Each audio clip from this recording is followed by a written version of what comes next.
and welcome to a very special episode of Drama and Oral Experience. In this episode, we step behind the scenes for a look into The Listening, presented by AKS Immersive. The Listening is a world premiere and is the expansion of our audio fiction universe. The Listening is an intimate and immersive live sonic storytelling experience that's based on Season 1 anthology, which you can listen to right here.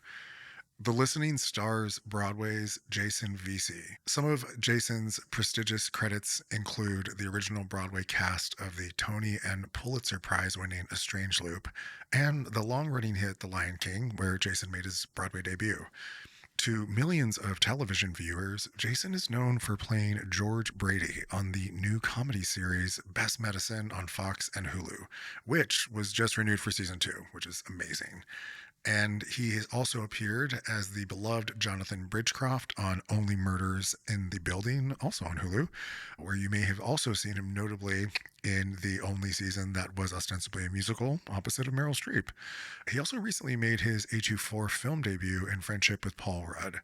I am so honored that Jason is gracing us with leading our production of The Listening, which I cannot wait for you to see his work live. It is playing exclusively for 1 week only, this April 7th through the 12th, 2026. It will be at the incredible venue in NYC. East Village Basement is such an intimate, wonderful space. Jason has been a longtime collaborator of mine and AKS. He will be in season 2 of Drama and Oral Experience in Antigone, playing the role of Tiresias, and we have previously collaborated together with him as a writer, which he's incredible at. Today's special episode is hosted by our brilliant creative producer, Kate McLeod, who is the host of her own wonderful podcast called Authenticated. She is a force of nature and just an incredibly kind, thoughtful, sincere, passionate human being. Kate is a producer, a creative consultant, a writer, an actor. She is the creator behind 6'2" Productions, which is an award-winning production company, and Me3, a creative space to help people optimize their individual creative thinking. And she uses an approach called the creative conscience. She has been such a gift to this production and is such a wonderful new friend, and I cannot wait for you to hear this conversation. My name is Aaron Salazar. I am the producing artistic director of AKS Immersive and the director of The Listening. So without further ado, I hope you enjoy this episode with Jason Veasey, hosted by Kate McLeod. Jason Veasey, leading star of The Listening. Hi, Kate. How are you? I'm great. Tell us what keeps you coming back to AKS Immersive and what this oral experience means. Okay. In typical fashion, I'm going to go backwards because it's the easiest way for me to remember things. What I'm excited about this project for is the transfer of something that we only heard and what that means to when we incorporate the sense of sound with the visual of live performance. It's not like anything I've done. It's not a radio play. It's not performance art. It's this kind of weird love child of a sensory experience. Yes, it's immersive, but it's not immersive in a way that feels like the audience has to also be at work with me.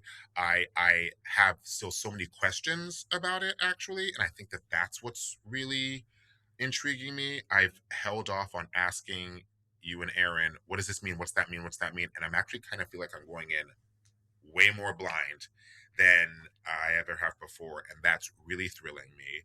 And part of the reason why I feel so safe doing that is because, this is now my umpteenth project working with AKS, and I really have always loved the idea and had the dream of being a part of a collective. When I think back about a lot of the artists that I loved growing up, they all seem to kind of run in a circle and work on each other's things, and that really kind of gets me going.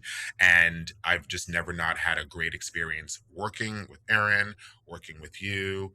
The creativity is unmatched. The ideas I think are big and bold and doable and very possible and always exciting. Very vibey. It's AKS stuff is very, very vibey, which we love a vibe.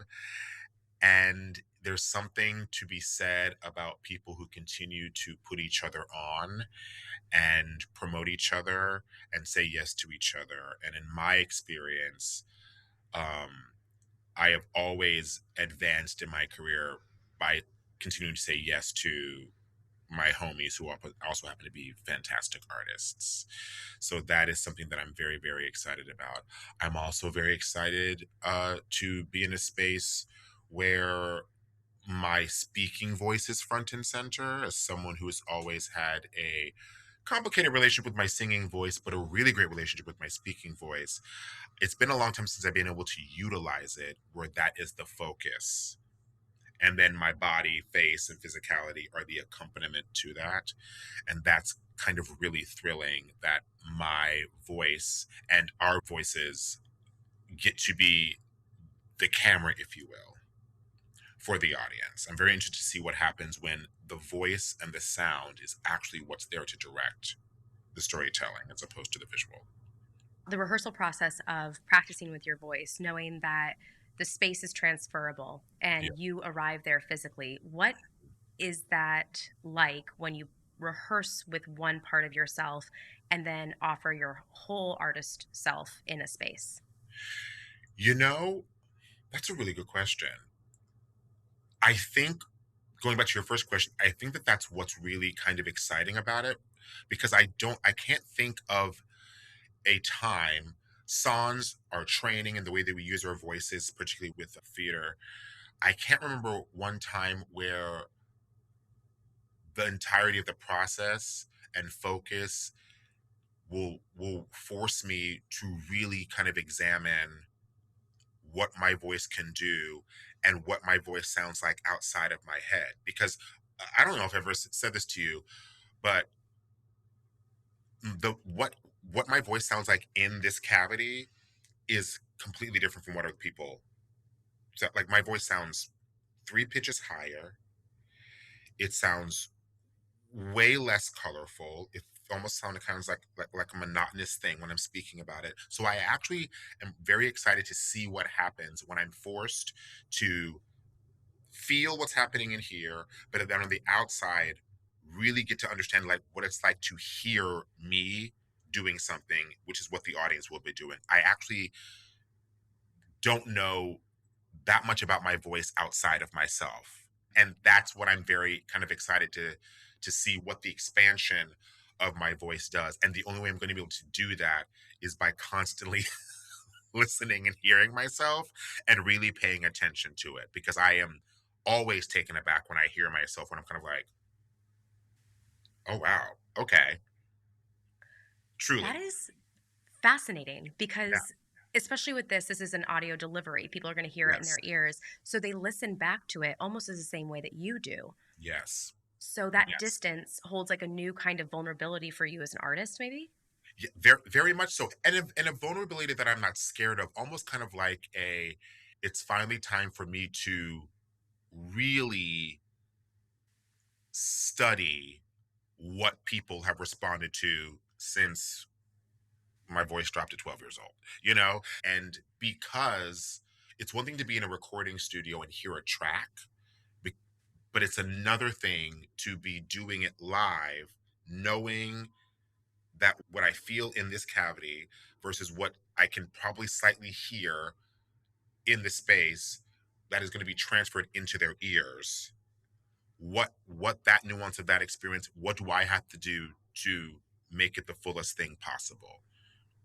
Where So do I turn the dial up? Where do I turn the dial down? What colors do I use for it to be the most effective to direct the shot and tell the story?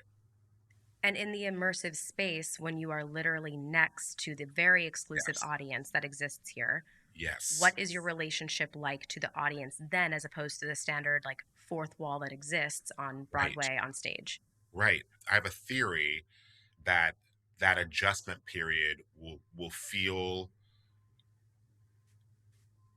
like I have a feeling that it's going to feel like a setback almost. In my mind, I imagine us rehearsing it and feeling really good about it. And then once they're in the space, another adjustment's going to have to happen. And I'm kind of really thrilled for that level up. Oh, that's a new kind of level of life. Yes.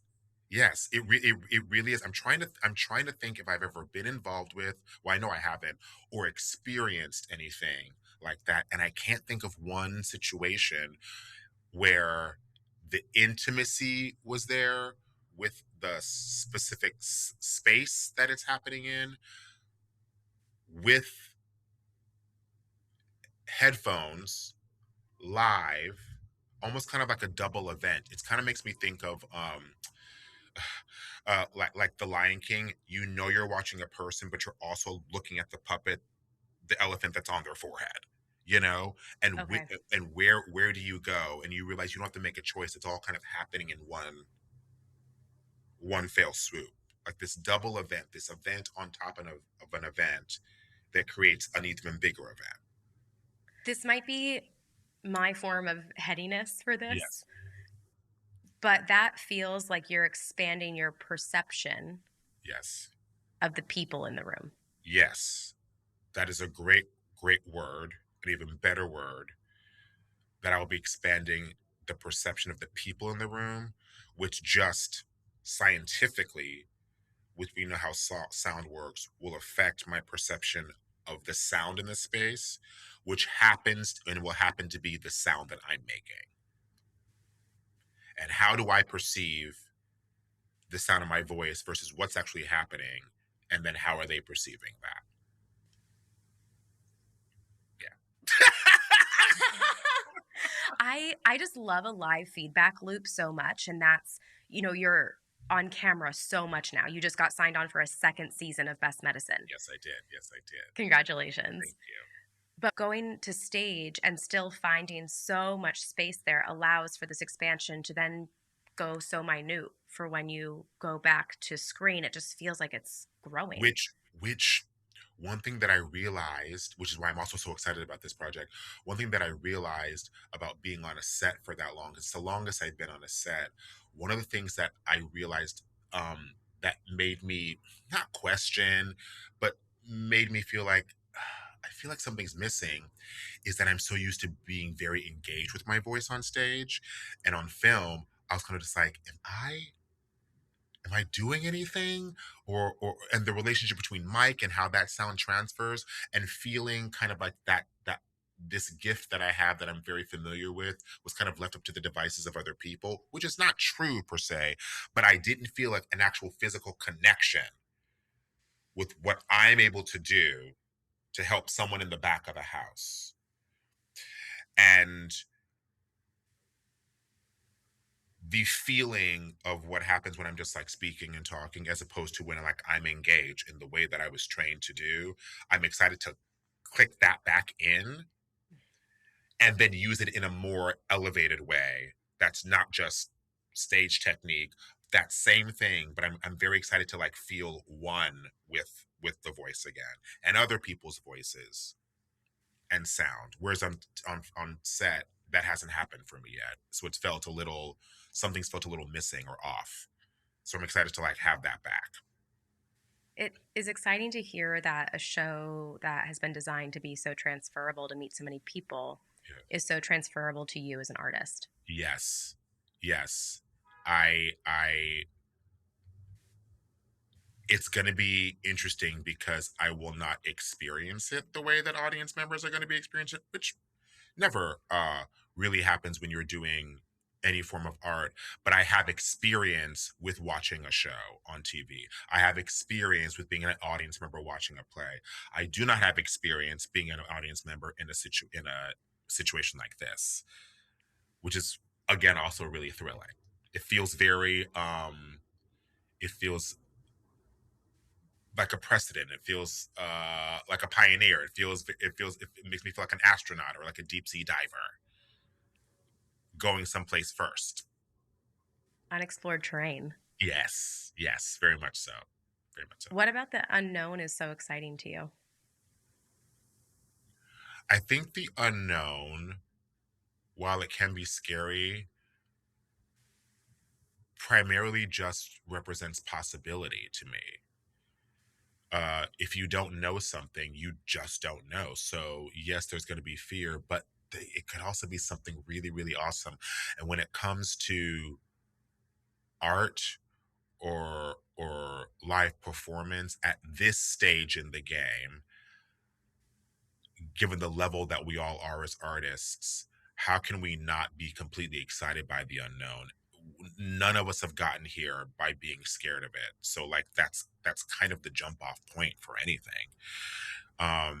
And so the fact that there's so much unknown about this with a group of people that are very known to me, that fear is completely taken out and it's all just excitement and anticipation.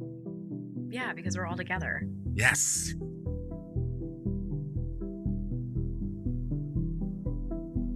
Jason, what does it feel like to be starring in this show? You are leading the listening. It feels like what I asked for a few years ago. I was asking the world, the industry, the universe to get the opportunity to step out and lead something. I'm very, very proud of my career. I love my career when I look at it. I'm thrilled about it. It's a fantastic one to be proud of. And I love supporting. I love playing lots of characters. I love being utility man. I love doing all of those things. But I do want and been wanting the challenge of a heavier lift. And it is thrilling when the person that is able to give you that opportunity is someone that you know believes in you and respects your talent and thinks that you have the goods. So that is a great confidence booster and ego boost. And also, it is exactly the kind of lift because I do love being ahead of the curve and being a trendsetter. So Mhm. it's one thing for me to be like, I'm playing Othello, as opposed to I'm heading off this experience that no one knows what's going on about. That is very up my alley, very on brand. I am super excited to be scared of the amount of memorization.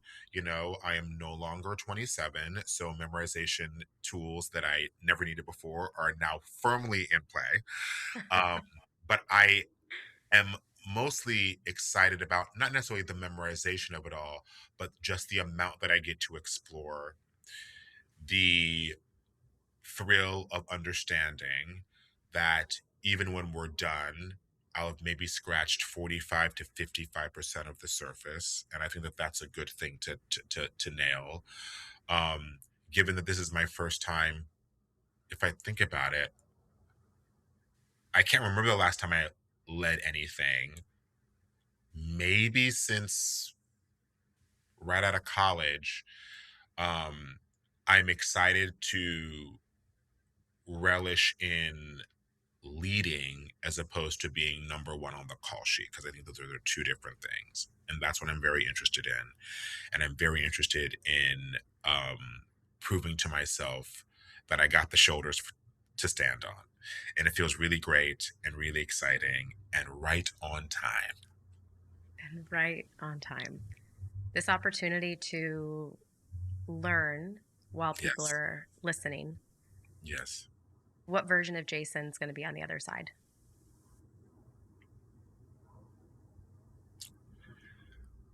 The version that is catching up to feeling the same way about his gifts that other people have. That's gorgeous. Thank you. Feels like the listening is an opportunity for you to really hear yourself. Yes. And to engage and take more of an active role in ownership over something that I know is special about me, but and has always been told is special about me, but actually actively being like, thank y'all so much. I'm going to make this shiny, sparkly thing that we've talked about shine even more and have some more ownership over it. I'm very excited for that. I think it's very telling that the first time that I am leading something, the focus will be this thing that I've been told is great, which I do think. I do like my speaking voice since I was 12. I think it's very, very fitting that that is like the focus or will be my main tool of Hmm. stepping out in the front. I'm And the thrilled. entry point too. Yes. Yeah. Yes. And not just how I use my voice on stage, but how I use my voice while we're creating this thing in the rehearsals, the conversations. That's part of it as well that I take very seriously. So I'm thrilled to rise up to that challenge. I'm excited for you.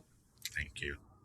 I'm excited for like this is just gonna it's gonna I'm just excited for us. I like all this newness and I Yeah. like all the talent in the room who are just so ready to jump in. It's like, I feel like I'm about to venture on an experience that like feels that's gonna take me back to like being here like my first year and like seeing things and being like, oh, this is what theater can be. Oh my god, like, it feels so New York, it feels so downtown, it feels especially, I don't think this is just, me being jaded, but I do think um a lot of people, we see a lot of theater, but I've been noticing that we're not really inspired by a lot. Things are there, and there are great things, but then it feels like there's a lot of just kind of like, okay, they did that, the money was spent, but I don't feel like we're getting the vitamins that we were getting that caused us to move here in the first place, or that inspired us to get to these places. And I feel like this is something, whether we succeed or fail, we will succeed. It doesn't really matter. It's just the fact that like we're committing to doing this thing, that there is nothing like that out there. And I'm very kind of thrilled about that. More so than I'm thrilled for people to just love it and be obsessed with it. I'm thrilled for people to walk away and still be thinking 6 months later, like, what was that? Like, where do I put that? I don't think the individual experience in performing arts, in performance in general, exists in many spaces anymore. And we need to get back to that because afterwards, I want to have a completely different experience than you did. And I want Yeah, to have discourse and I want to disagree with you and I want to agree with you and I want to change my thinking. I think what you're saying about vitamins, yeah, give the people the vitamins. yeah. Give them the vitamins, give them some sort of hope that people, not that people are being creative and creating, but that those things, that you don't need a certain type of stage to create really great things. I mean, this is the kind of stuff that someone does, and then all of a sudden it branches out and other people are doing similar things, copycats, versions of it. That's what this feels like to Hmm. me. Um, a new device, a new vehicle, a new avenue to explore with how we experience stories as opposed to just listening or watching them. Yeah, Yeah, I love that. So good. Yeah, love it. that. I cannot wait. Drama and Oral Experience, The Listening, a live sonic storytelling experience plays April 7th through 12th, 2026 at the East Village Basement in NYC. Seating is limited to 30 guests per show only, and tickets are selling fast. To book yours and find out more information, please visit the-listening.com. That's the-listening.com. Drama and Oral Experience Behind the Scenes is creative produced and hosted by Kate McLeod, with special guest Jason Veasey, executive produced and edited by Aaron Salazar, presented by AKS Immersive and recorded in NYC. You can also follow our journey on Instagram at @the_listening. Thank you so much for joining us today, and we hope this got you excited to check out our new expansion of this audio fiction universe, and we hope to see you at the show.